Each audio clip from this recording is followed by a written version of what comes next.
Hi everyone, we're live from Wired Live, and this is the wrap-up session of day 2. We have a couple of people to help us understand what went on down here today.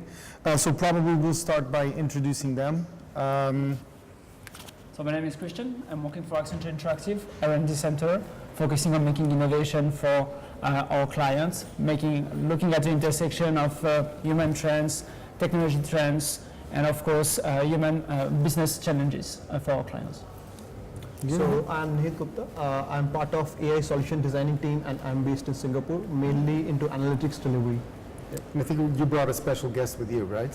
Yes, so we have a very special guest, Swiggy. Good cocktail maker. Yeah. So I'm Hugo. I'm an MD in the digital practice, and I think we should probably kick off with what was the thing that you guys saw today that inspired you the most? Okay. I saw a great sessions today, in fact, Google executives that presented the equation of happiness. I believe it was extremely inspiring, not necessarily as something technical, but something that he presented his belief on how we can be happy without thinking about that the happiness is coming outside. What he introduced is that we are born happy. The child are happy, the babies are happy. So we create external and artificial beliefs that there is happiness, that happiness is coming outside. You have to own something, you have to be rich, but in fact you have to find the happiness inside yourself. And it was a very good talk. I think it's more on like how to be responsible and come up with a solution. It's not about the solution, it's about how you can help your customers. That's what really strikes me.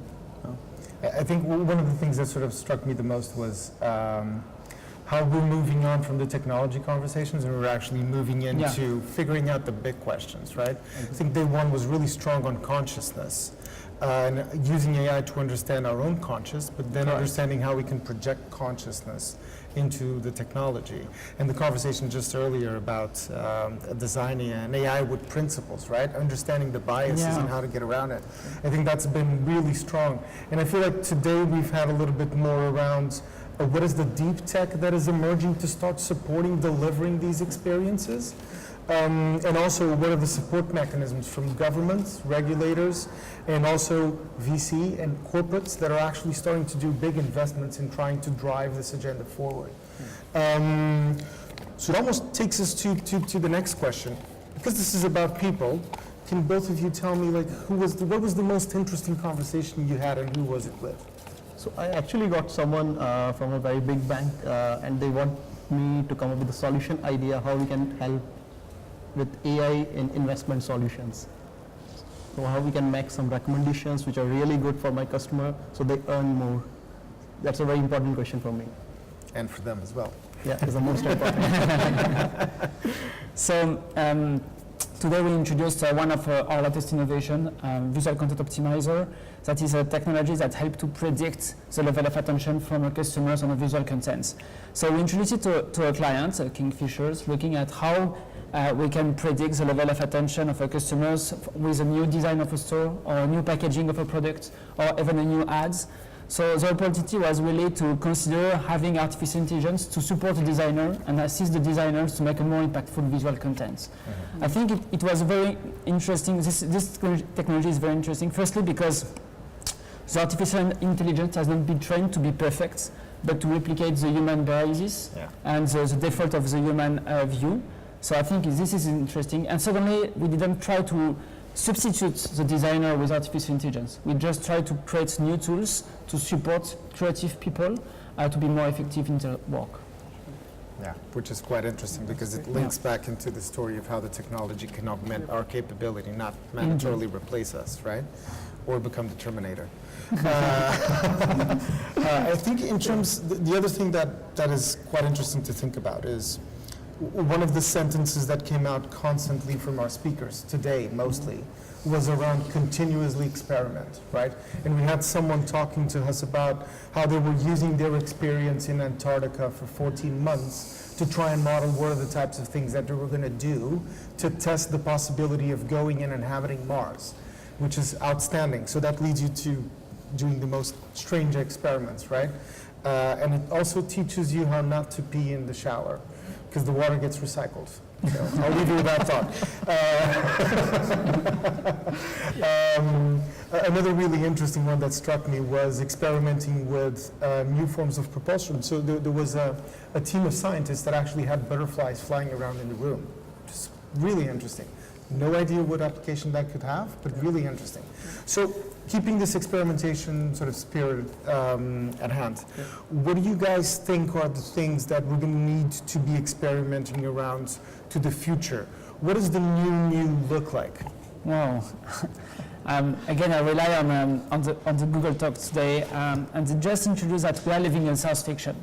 Everything that you touch today didn't exist 25 years ago. I mean, that's your smartphone, your laptop, even taking maybe a Uber, that's kind of thing that didn't exist 25 years ago. And I really think that we are living in science fiction.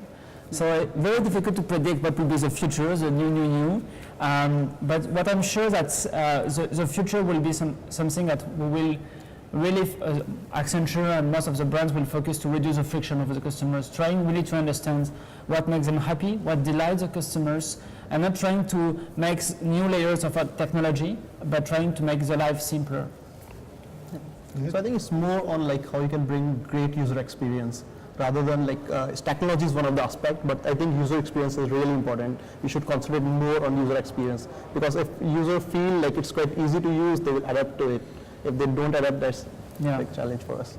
Yeah, it feels like it. It feels like it's the coming together of the big ideas with the technology and some sort of impact that is going to sort of drive the next stage of evolution, right? Anything that particularly blew you away today? Any cool demos that you saw that you want to share with the audience? I would say a lot of them. I like most of the demos, but I think National Gallery was quite good for me. Yeah, I like that concept. Like it's something which really helps the people.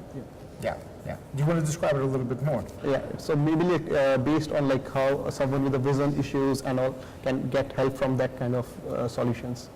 Yeah, it's outstanding. So it's a proper application of technology which can really help you. Yeah, absolutely. And learn the concept. Inclusion agenda. Right? Exactly. I think the gravity demo, the flight pack, even it was not. I was expecting something quite longer. I mean that because the waiting time was 30 minutes waiting time. I mean it was quite impressive. I mean, being so close of someone flying, I mean, it is a dream of I think most of the people, and I think it was really cool, really nice demo. Quite noisy, but very cool. A very quick one. Yeah. Have the earplugs and the noise cancelling earphones, and you still hear a lot. So, and that's Iron Man for you guys because you didn't see it. Really interesting for me as well. The whole VR, the amount of VR at Wired this year was just mind-blowing, and a lot of different applications as well. Applications in robotics, applications in actual just immersion training, right? There was a really, there was apparently a very interesting elevator one. That gave people vertigo, etc. But quite a nice set of experiences that they had laid out. I was sort of surprised not to see that much blockchain, but that's probably just me. It is very good. I think the coolest one was a London theatre where people can really experience for deaf people that couldn't really have couldn't hear actors on the scene have on using AR technology, having the subtitles. I think it was the coolest that I have seen experience today. Very interesting. Yeah. And just randomly, two big examples of inclusion, right? Yeah. Getting more people to be able to access those things in that platform. Exactly.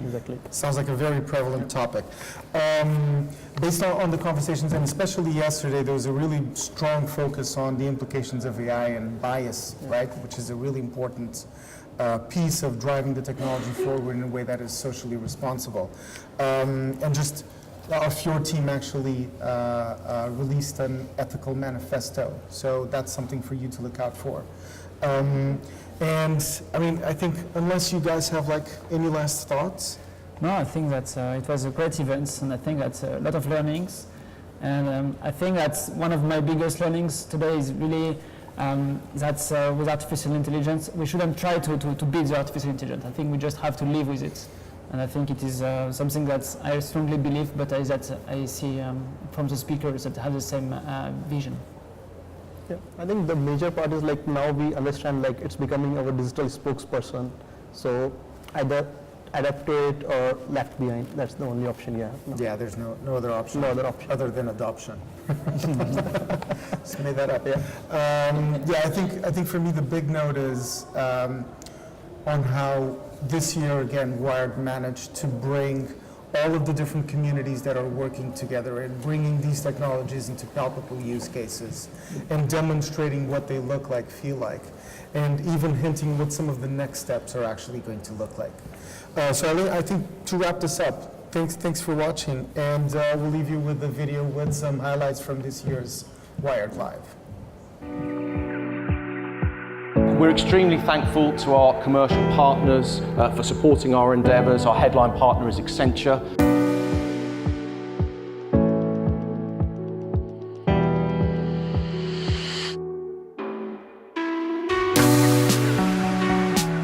We are really pleased today to bring the latest and the best solutions from Accenture Interactive to position Accenture as the most creative and the most innovative company in technology and in digital agency.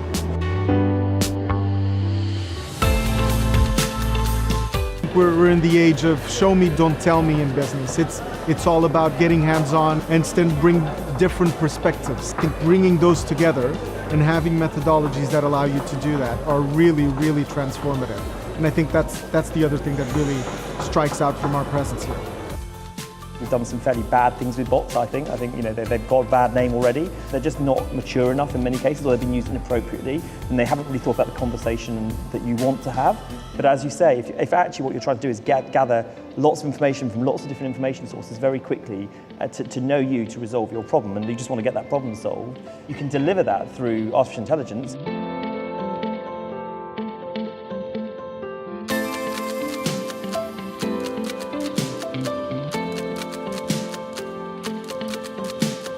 AI will become the new UI, which means that AI can be a new way that businesses can interact with their customers.